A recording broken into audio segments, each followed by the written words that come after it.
Mrs. Teel, in the handout we were given this evening, you state that one of the goals for your third term is to carefully consider all proposals for development and their impact on neighborhood compatibility while supporting reasonable redevelopment.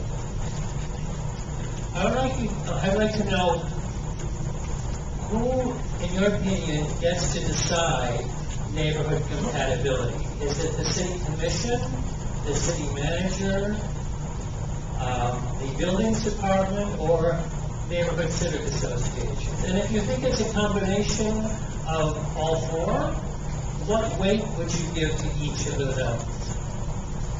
Well, as I said before, I came from a neighborhood background.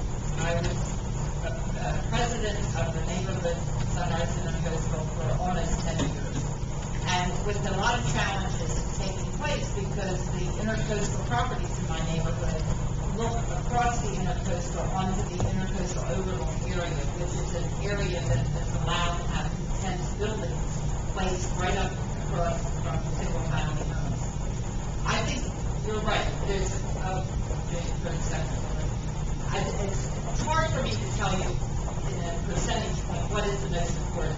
But all the things that you mentioned are part of the formula for determining neighborhood compatibility. And I think that the neighborhoods are pretty well organized. They know what is their neighborhood character. And the developers are pretty darn good at knowing how to go to neighborhoods and work with them in a cooperative way, come up with a plan that everybody can give a little and get something that is a good plan. We're going to give you a couple. We're going to give you some. 2 minutes to this question. Okay, as far as the city manager doesn't tell us what neighborhood compatibility is. No, he doesn't. He doesn't vote on issues. We have a building department. That in the master plans that we have talk about you put a 15-story building right next to a single-family house.